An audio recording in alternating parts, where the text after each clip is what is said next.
tem limite, né? Tem hora que ele tem que aparecer para o pai e para a mãe. E aí começaram a procurar o menino, cadê Jesus, cadê Jesus? E eles perderam de Jesus.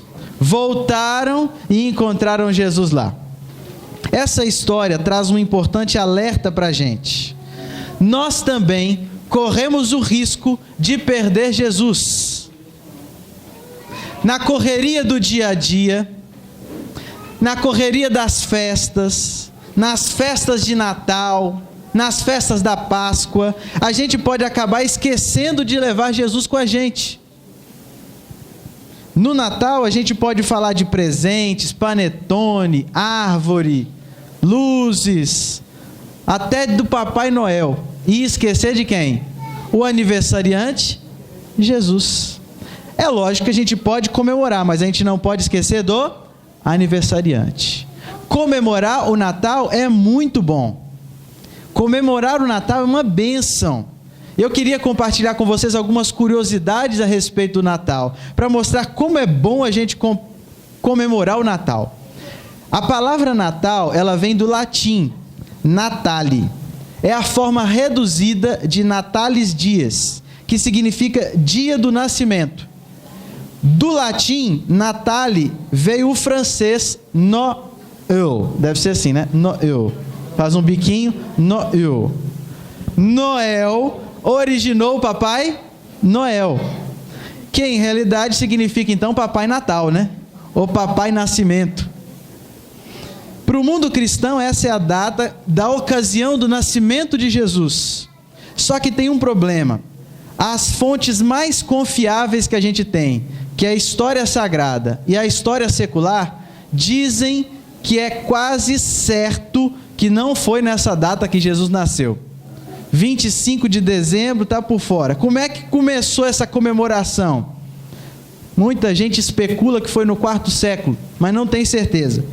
O certo é que estudiosos palestinenses disseram que é provável que Jesus tenha nascido em abril ou outubro, porque por volta do mês de dezembro, os pastores nunca estariam no pasto, como a história conta, com as suas ovelhas.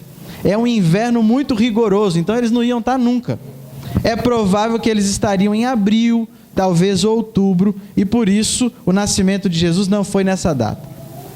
Jesus, então, não sabemos a data do nascimento dele. Deus não quis deixar revelado na Bíblia, preservado, o registro do dia do nascimento dele. Isso é motivo para a gente não comemorar o Natal? Não.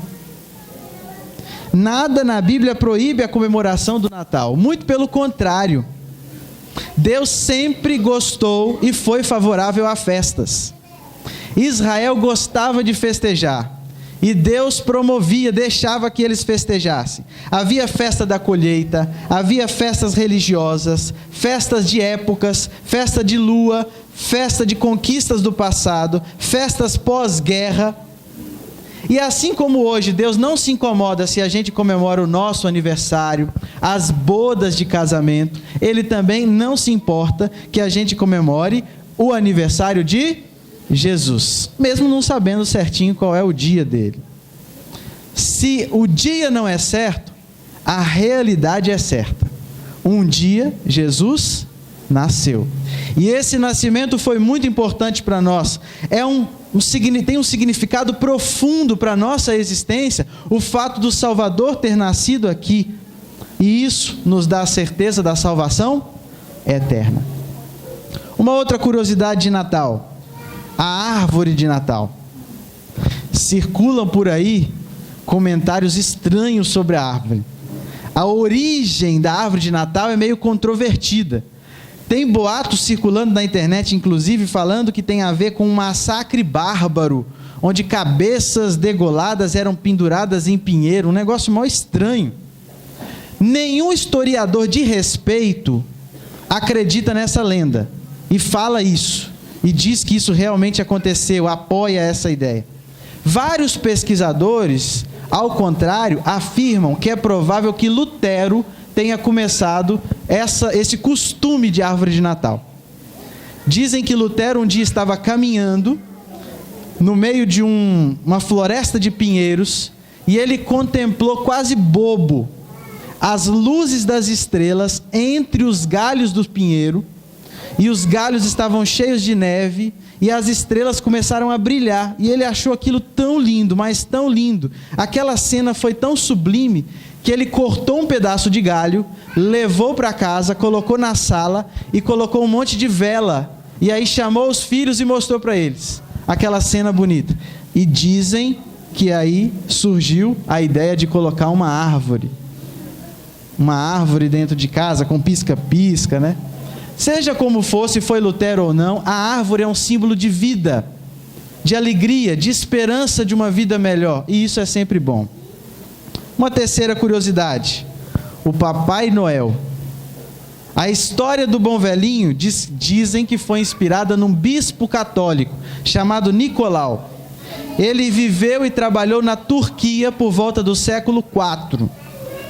Ele costumava ajudar as pessoas, e ele anonimamente sabia que alguém estava passando necessidade, colocava dinheiro dentro de uma sacolinha e jogava dentro da chaminé da pessoa, e aí quando a pessoa de repente olhava, tinha lá um dinheirinho que ajudava ela. Todo mundo sabia, ficaram sabendo depois que era ele que colocava esse saco de moedinhas, né? Por isso, ele foi transformado num símbolo de Natal. Na Alemanha, essa história correu, e aí surgiu para todo quanto é lado no mundo a história do Papai Noel. Uma última curiosidade, a ideia de dar presente. Dizem que essa ideia de dar presente surgiu, sabe aonde? Na Bíblia. A gente acabou de ler no programa que a gente recebeu sobre os reis magos. Tem algumas curiosidades interessantes sobre os reis magos. O Evangelho conta que quando Cristo nasceu, ele recebeu ilustres visitantes. Só que se você reparar bem na sua Bíblia, lá não fala que eram só 3. Nem fala que eles eram reis. Isso faz parte da história cristã, a tradição cristã que diz isso. A gente deduz que eram 3 porque tinha quantos presentes? 3 presentes. A história diz até que tem um nome para cada um deles: Gaspar, Belchior e Baltazar. Só que isso aí não está na Bíblia, a gente imagina que seja. Eles são chamados de magos, só que não são os magos que a gente imagina hoje. A palavra grega magoi, na Medopérsia, significava os cientistas da época. Eram aqueles que mexiam com a medicina, eram aqueles que estudavam os astros, eram aqueles que tentavam entender os segredos da natureza. E estes homens, por causa de levarem o presente para Jesus, acabaram inventando uma prática interessante, que é a prática de no Natal a gente dar presentes. Só tem um problema: a gente não pode fazer como os pais de Jesus. No Natal a gente lembra de dar presente para todo mundo, menos para quem? Para o aniversariante Jesus. Ellen White disse certa vez que Deus muito se alegraria se no Natal cada igreja tivesse uma árvore de Natal, sobre a qual os membros poderiam pendurar ofertas grandes e pequenas para Deus. Nós precisamos agradecer a Deus e, através dos nossos recursos, mostrar para Ele a nossa gratidão pelas bênçãos que nós recebemos. É uma forma de dar um parabéns para Jesus. Concluindo, embora os fatos nos convençam da realidade de que ninguém pode determinar que Jesus nasceu em dezembro, é um fato muito importante o dia do nascimento de Jesus. A sua celebração, a sua comemoração é uma bênção para nós cristãos. Nós somos beneficiados quando a gente lembra da bênção que foi receber Jesus nesse mundo. E o significado do Salvador ter nascido nesse mundo, hoje, infelizmente, tem sido pervertido pelo mundo. O mercado tem se preocupado mais em gastar, a gente gastar o dinheiro que a gente não tem, a gente comer mais do que a gente precisa, a gente beber mais do que a gente pode, a gente ficar até tarde da noite, prejudicar o nosso corpo. sendo que na realidade o Natal fala da simplicidade de um neném que nasceu numa manjedoura e quer o nosso coração. Eu vou encerrar finalizando contando uma história para vocês sobre um teatro que aconteceu numa cidade do interior. Eles tinham costume de fazer esse teatro nessa cidade.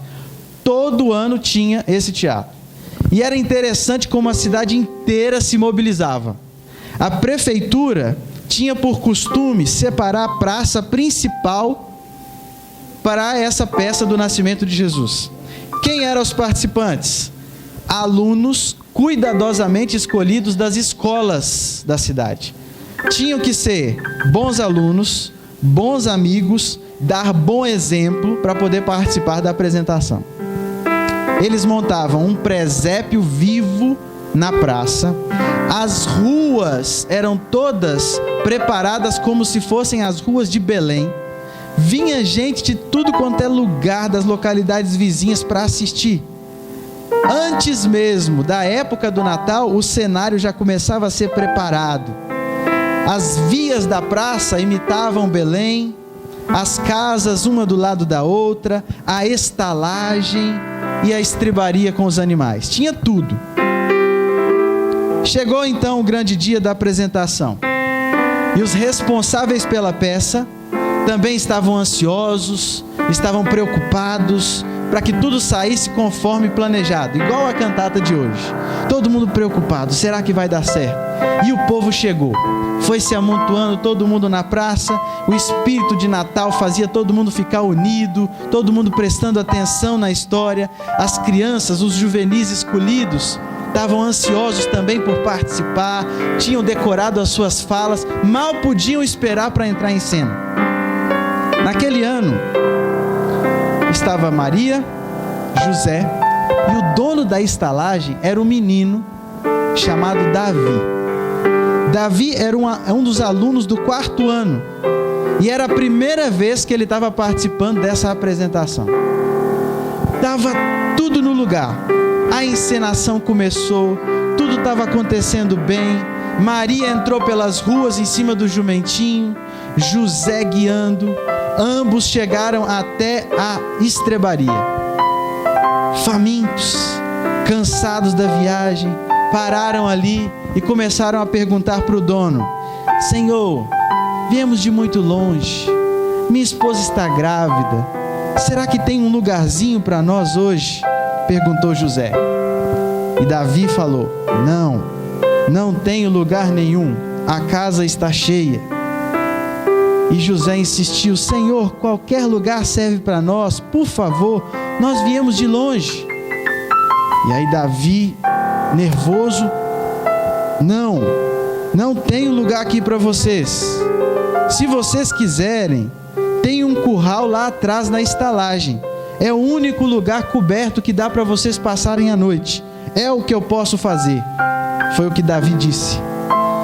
Durante a peça, José e Maria se viraram e começaram a se dirigir para a estrebaria.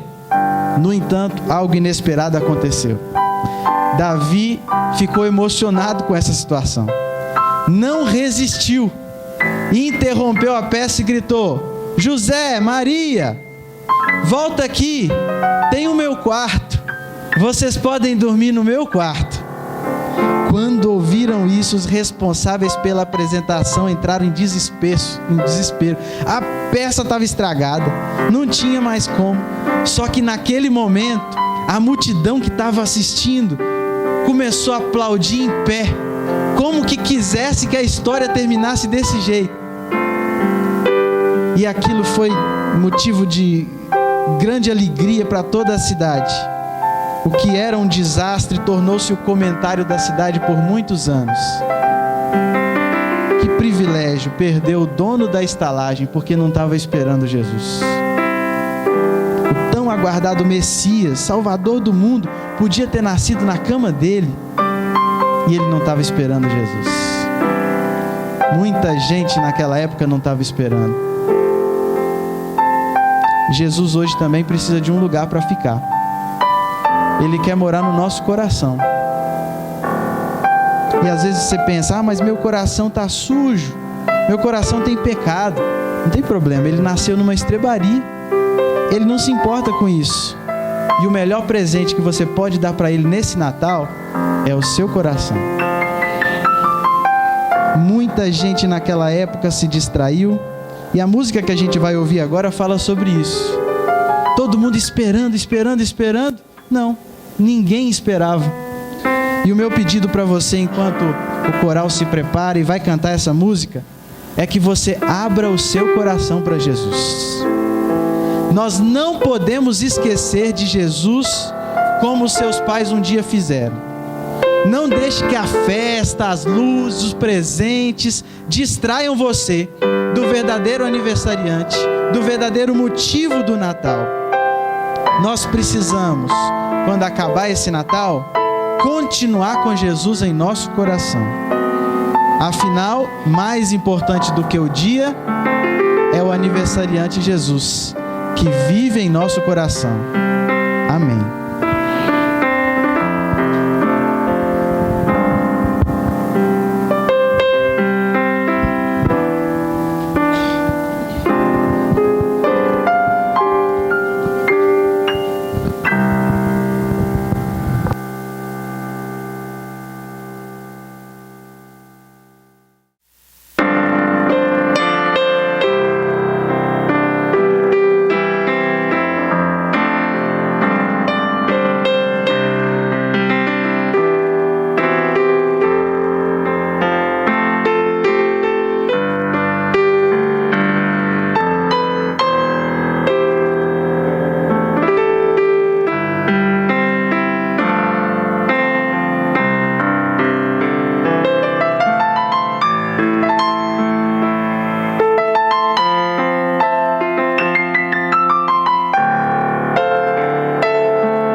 Feche os seus olhos, assim como você está.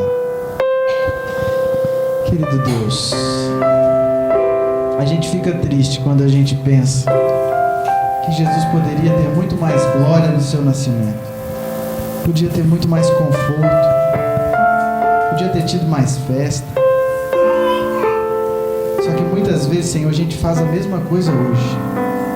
A gente fica distraído com a festa, a gente fica distraído com os presentes e também esquece do Senhor. A gente quer pedir perdão para o Senhor. E quer pedir que o Senhor nos ajude para nesse Natal a gente fazer diferente. A gente quer pedir que o Senhor nasça em nosso coração.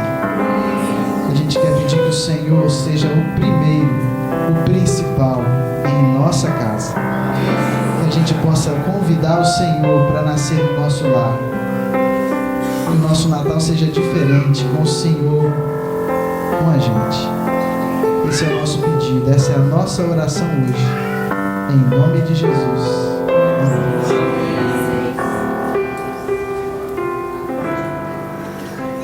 Amém. Boa noite a todos.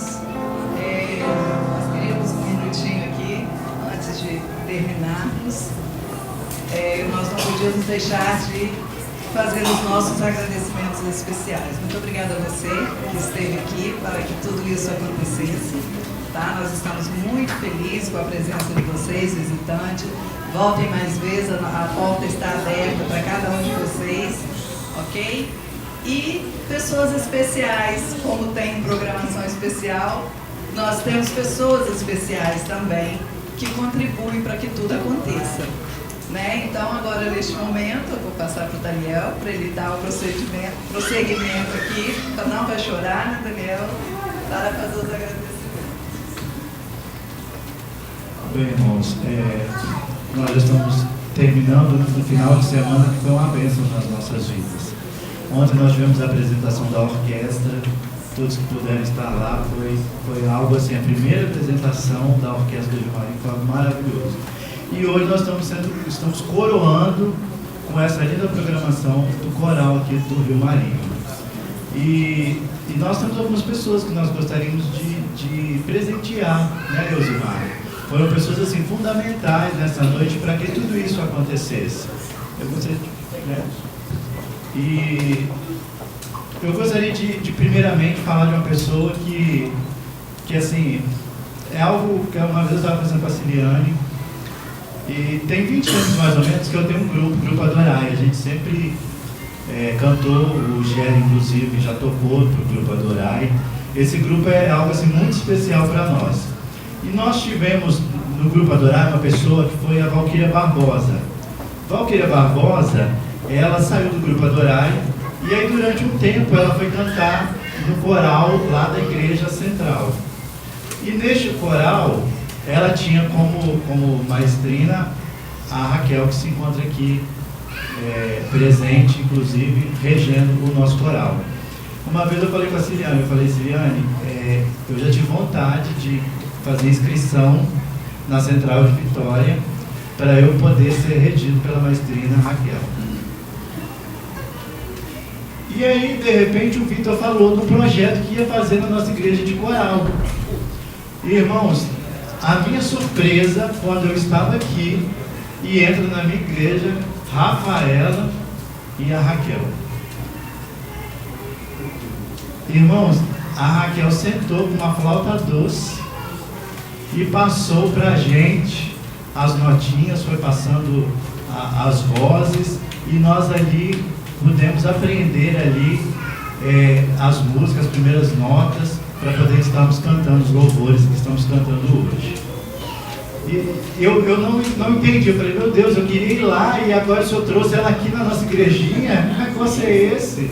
Eu sei que ela não é mais da Central, agora ela está na Praia do Campo, com outro ministério.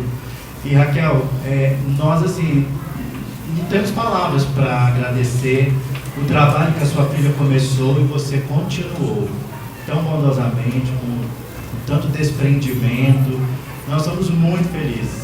Então nós temos uma pequena lembrança que nós gostaríamos de entregar a você nessa noite. Gostaríamos de convidá-la aqui.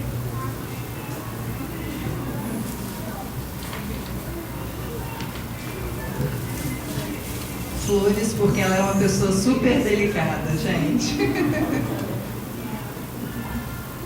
Obrigada, gente. Muito carinho, né? Eu recebo essas flores. Na realidade, a gente, quando faz um trabalho para Deus, a gente faz de coração e faz com toda a nossa alma, né? E a gente não pensa em recompensa nenhuma, porque, na verdade, acho que a recompensa maior mesmo é quando a gente estiver lá no céu e a gente receber as pessoas e a gente ter o privilégio de morar um dia lá no céu com vocês e com todos vocês também do coral. Então, isso é uma coisa que realmente recompensa a gente. Mas eu fico muito grato pela sensibilidade de vocês e pelo carinho. Na realidade, a Rafaela foi convidada, mas ela precisou viajar e ela disse assim: mãe, eu preciso de que você me ajude. Eu preciso que você reja o coral no final do ano. E aí aconteceu isso. Eu falei, tá bom, vou ficar e vou reger.